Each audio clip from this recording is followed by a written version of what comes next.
So you're just done with school, right? Hype of graduation and feeling on top of the world. Probably even went on a big vacation and partied with your friends. And why not? You just climbed the mountain of years of work and probably even self-doubt, wondering if you were ever going to make it out. But now it hits you. You're facing the wide open ocean that is the job market. And you're wondering, where do you even start from?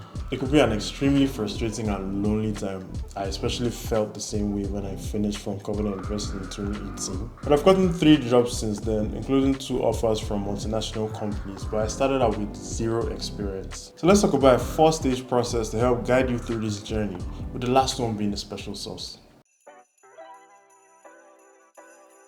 Now, let's in on a little secret. The one thing that recruiters are looking for is your attitude, and specifically your attitude to learning, especially at this stage where you have little to no experience. These points we're about to go over are things that you can build up over time and you can start working on today. But the first one being, make yourself irresistible. Now, more important than what you studied in school is the first impression that people have of you when they meet you. Have you ever met someone and immediately you just feel this person is so pleasant and you either want to be their friend or you like to work with them?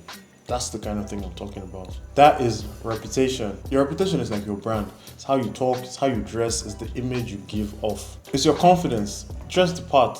Don't look rough. Speak with confidence. People remember how you make them feel. Make people want to be around you more. Give them the impression that you're worth something, worth their attention, worth their faith if they're supposed to help you, for example. This is how I got my first job, actually. I used to run errands with my auntie all the time. And then our boss sees me, makes inquiries, says I have a level head.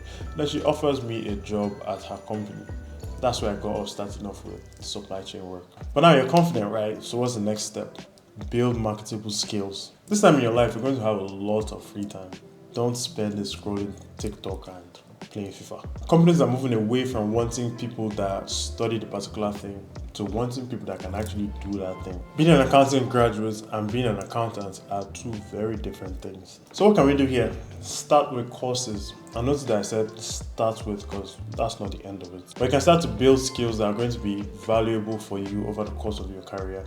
You can start with Udemy, even though I feel like their quality is questionable. You can also apply for financial aid on Coursera. That's what I did when I was doing the IBM data analyst course. But now, after the courses, you need to take everything you've learned and put it into projects. And you don't have to learn so much. You could learn a bit, work on a project, go back to learning, work on a project like that. I remember my first data analyst project was an investigation into my own Apple Music historical data and trying to get insights into the stuff that I liked. Apparently, I used to listen to a lot of Drake back then. In my second job in a retail company, I wrote a Python script. I also used SQL and Power BI to automate the sales data reporting every morning.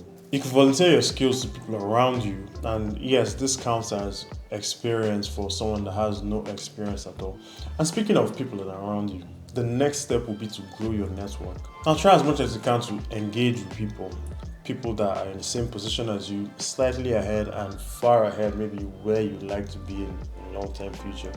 These different groups of people have different things to share and different experiences and wisdom that will be important at every point of your journey. Use social media positively. Engage with people online. Now, LinkedIn is obviously very good for this, but it also works with Twitter and Instagram as well. You can reach out to people that are doing the kind of things that you'd like to be doing, working in the places that you'd like to work. Remember that all the value that you're searching for in the world is in the hands of someone else. And sometimes all it takes is to just ask nicely. One thing to remember here is that your goal is value exchange and not value leeching.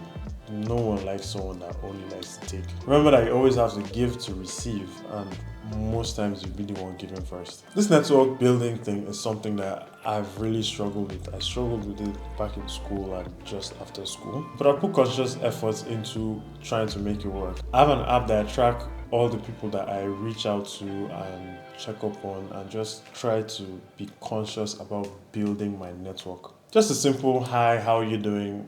It's a form of value and it keeps you top of mind when it's time for an opportunity or you need help from that particular person or that person needs help from someone like you. Now for the last point, and this point is the most important because without this, everything falls apart. And if you're at this point in your life, or actually any point at all, where you're trying to move to the next step and build your success mindset, then be sure to like this video and subscribe, because that's what we're all about on this channel, and we're here to make sure that we all achieve our goals and having fun while doing it. But the last crucial point is believe in yourself. This might be the most cliche thing to say, but it is so real, and no one is going to believe in you until you start believing in yourself. I've always told myself that I'm a star. I have this daily affirmation where I say I'm great, I'm a star, and I have all it takes to achieve my dreams. And man, it works.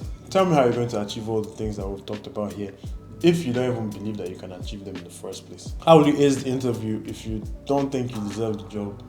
You're a star, so start acting like one. Have your vision, write down your goal, make them difficult because you're trying to achieve great things, and ask yourself, what are the things that you need to start doing today to achieve those goals? And then believe that you have all it takes to actually get it done.